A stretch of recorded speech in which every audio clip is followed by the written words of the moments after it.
प्रिय छात्रों, नमस्कार।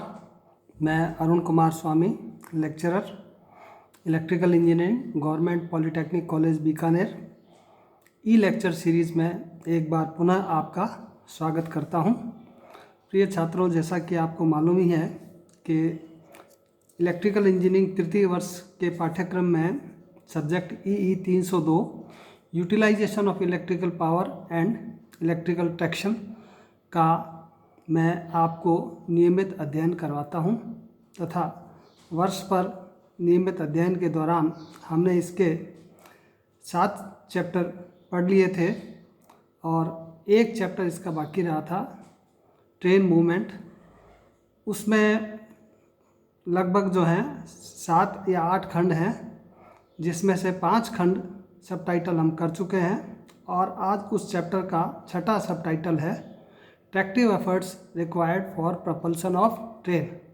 किसी भी ट्रेन को चलाने के लिए आवश्यक संकर्षण बल की गणना। तो ये हमारा आज का टॉपिक है। आज हम इस पे चर्चा करेंगे और मैंने आपके लिए आज ये एक लेक्चर तैयार किया है।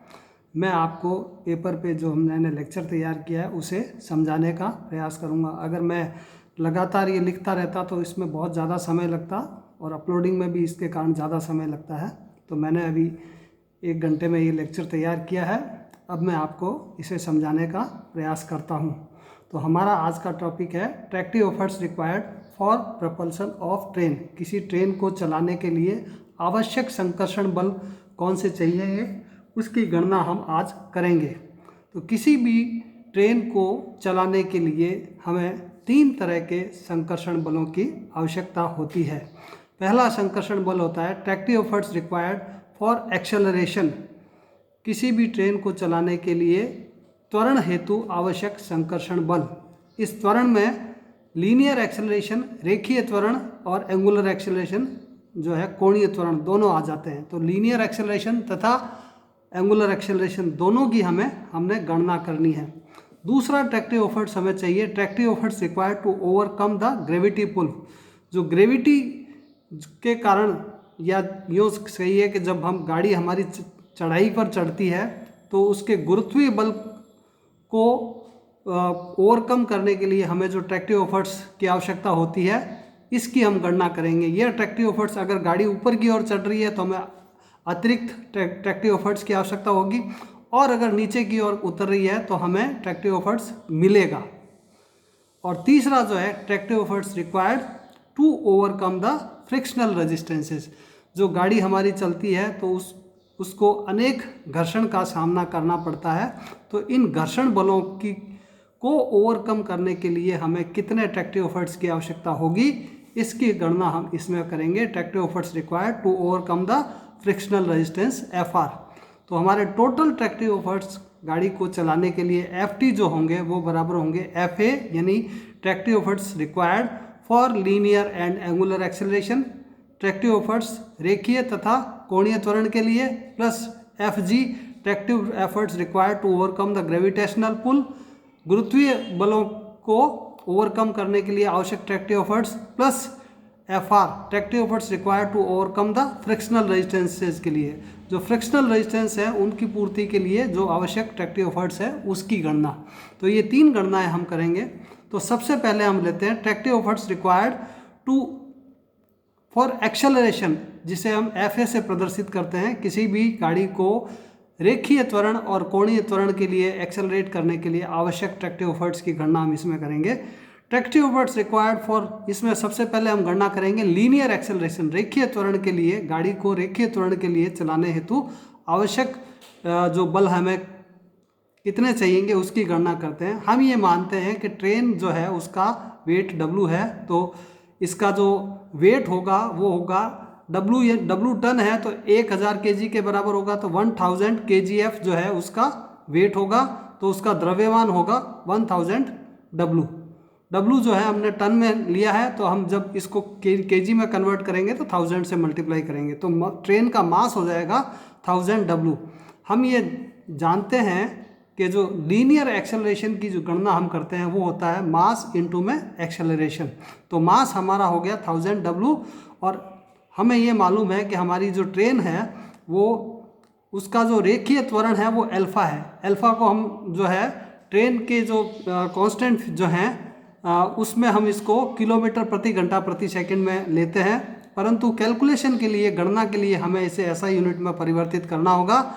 तो उसके लिए हम जो है इसकी गणना जो है मीटर प्रति सेकंड स्क्वायर में करेंगे। तो मीटर सेकंड प्रति सेकंड स्क्वायर में कन्वर्ट करने के लिए हमें इसको थाउजेंड्स, किलोमीटर को पहले मीटर में कन्वर्ट करेंगे और घंटे को सेकंड में कन्वर्ट करेंगे। तो ये हो जाएगा अल्फा मल्टीप्लाइड बाय 1000 अपॉन 3600। तो यह जो है ऐसा यूनिट मीटर पर सेकंड स्क्वायर में कन्वर्ट हो जाएगा।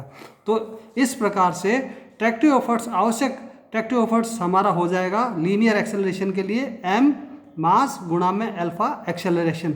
तो मास हमने लिया 1000 w जो w टन इसका वेट दिया हुआ है, तो 1000 w मास हो गया गुणा में अल्फा जो है मीटर पर सेकंड स्क्वायर में लेने के लिए हम इसको 1000 अपॉन 3600 से मल्टीप्लाई करेंगे।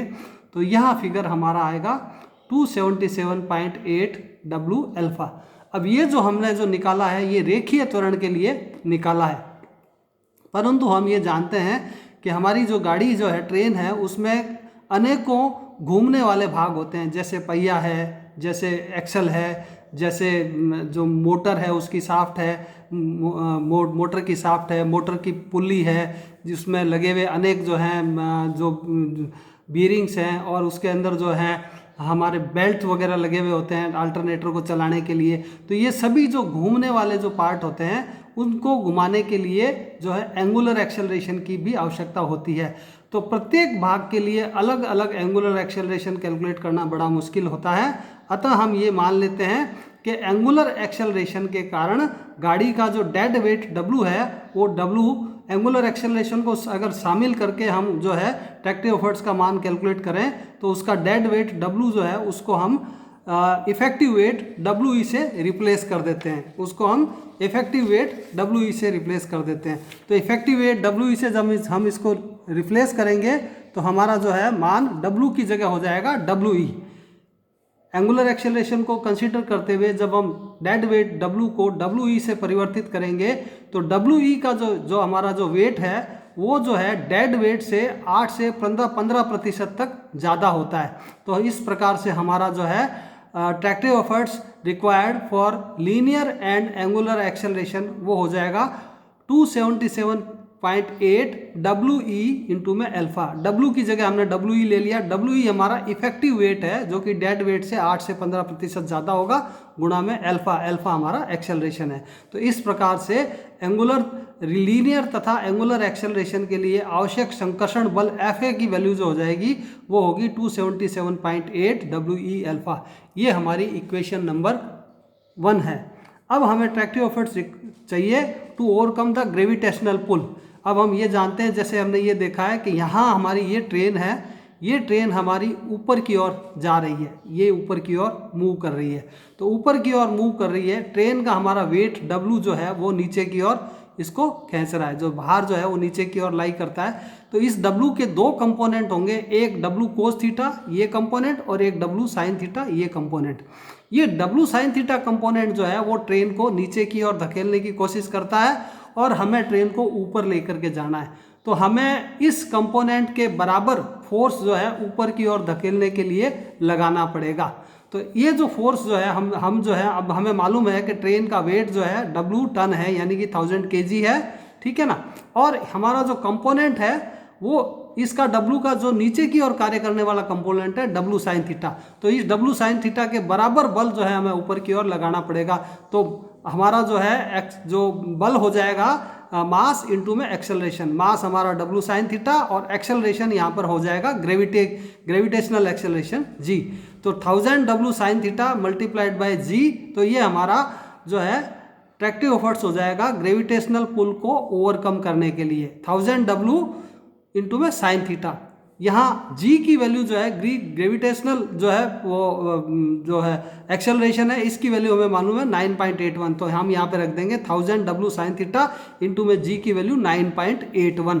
ये जो हमारा ग्रेविटेशनल एक्स, ये जो हमारा एफ जी जो की वैल्यू जो आ रही है, ये हमारी पॉजिटिव और नेगेटिव दोनों हो सकती है। ऊपर की ओर जा रहे हैं तो पॉजिटिव चाहिएगा, हमारे को लगाना पड़ेगा। नीचे की ओर जा रहे हैं तो हमें अट्रैक्टिव एफर्ट्स मिलेगा, तो वो माइनस में आएगा। तो यहाँ पर जो है साइन थीटा जो है वो हम जो है साइन थीटा की वैल्यू, साइन थीटा हमें मालूम है कि साइन थीटा होता है लंब बटे कर्ण, तो ये लंब है और ये कर्ण है, तो साइन थीटा हो जाएगा जी अपॉन ये डिस्टेंस। तो प्रत्येक 100 मीटर की दूरी को तय करने में अगर गाड़ी जी ऊंचाई पर चढ़ती है तो हमारा साइन थीटा की वैल्यू आ जाएगी जी अपॉन 100, ये जी और ये 100। तो जी अपॉन 100 ग्रेडियंट से हम जो है साइन थीटा की वैल्यू कैलकुलेट करते हैं। तो हम जो है यहाँ पर जो साइन थीटा की वैल्यू है उसकी जगह जी अपॉन 100 रखते हैं, तो हमारा एफ जी आ जाता है प्लस माइनस 1000 डब्लू इंटू में जी अपॉन 100 मल्टीप्लाइड बाय 9.81। यहाँ हमें मालूम है कि प्लस साइन, अगर हम चढ़ाई की ओर जा रहे हैं तो प्लस लेंगे और उतार गाड़ी नीचे की ओर ढलान में उतर रही है तो नेगेटिव साइन लेंगे। तो इस प्रकार इसको सिंप्लीफाई करेंगे तो ये आएगा 98.1 डब्लू जी। तो ये हमारा जो है अट्रैक्टिव एफर्ट्स जो है ग्रेविटेशनल पुल को ओवरकम करने के लिए जो अट्रैक्टिव एफर्ट्स की वैल्यू आती है वो आती है 98.1 डब्लू जी। अब हमारा तीसरा जो है वो आता है attractive efforts required to overcome the frictional resistances. Frictional resistances को ओवरकम करने के लिए हमें अट्रैक्टिव एफर्ट्स की जरूरत पड़ेगी। अब फ्रिक्शनल रेजिस्टेंसेस कई प्रकार के हो सकते हैं। ये अपोजिंग फोर्स है ड्यू टू द सरफेस के फ्रिक्शन के कारण हो सकता है, विंड के रेजिस्टेंसेस के कारण हो सकता है, और ये डिपेंड करता है कि जो एयर की वेलोसिटी कितनी है उस वेलोसिटी पे डिपेंड कर सकता है, ट्रैक की कंडीशन पे डिपेंड कर सकता है, गाड़ी के शेप और साइज पे डिपेंड कर सकता है। तो अनेक प्रकार के फ्रिक्शनल फोर्सेस का सामना करना पड़ता है गाड़ी को प्रोपेल करने के लिए। तो अगर हम ये मान लें कि गाड़ी जो है का वेट W टन है और यदि यह जो है फ्रिक्शनल रेजिस्टेंसेस की वैल्यू R न्यूटन प्रति टन है, तो हम इस प्रकार से फ्रिक्शनल रेजिस्टेंस की गणना कर सकते हैं। गाड़ी जो है हमारा W टन की है और R न्यूटन प्रति टन फ्रिक्शनल रेजिस्टेंसेज है, तो फ्रिक्शनल रेजिस्टेंस को ओवरकम करने के लिए जो अट्रैक्टिव एफर्ट्स FR की चाहिए वो हो जाएंगे W इंटू में R। तो WR न्यूटन जो है हमारे को फ्रिक्शनल रेजिस्टेंस को ओवरकम करने के लिए अट्रैक्टिव एफर्ट्स की आवश्यकता होगी। तो ये हमारा 3 नंबर इक्वेशन है। तो हम तीनों इक्वेशन को अगर जोड़ देते हैं तो हमें गाड़ी को प्रोपेल करने के लिए आवश्यक अट्रैक्टिव एफर्ट्स की गणना हम आसानी से कर सकते हैं। तो टोटल अट्रैक्टिव एफर्ट्स हमारा आ जाएगा 277.8 WE अल्फा। ये है attractive efforts required for linear and angular acceleration plus minus 98.1 WG। ये है attractive efforts required to overcome the gravitational pull plus WR attractive efforts required to overcome the frictional resistances. तो ये हो गया FT is equal to 277.8 WE alpha plus 98.1 WG plus WR। 277.8 WE alpha जो है वो हमारा जो है अट्रैक्टिव एफर्ट्स है, वो बल है जो कि रेखीय तथा कोणीय त्वरण के लिए आवश्यक है। 98.1 WG वो बल है जो कि गुरुत्वीय प्रभाव को ओवरकम करने के लिए हमें आवश्यक है, तथा WR वो बल है जो कि फ्रिक्शनल रेजिस्टेंस को ओवरकम करने के लिए आवश्यक है। तो ये हमारा टोटल अट्रैक्टिव एफर्ट्स है। आशा है आपके समझ में आया होगा। धन्यवाद।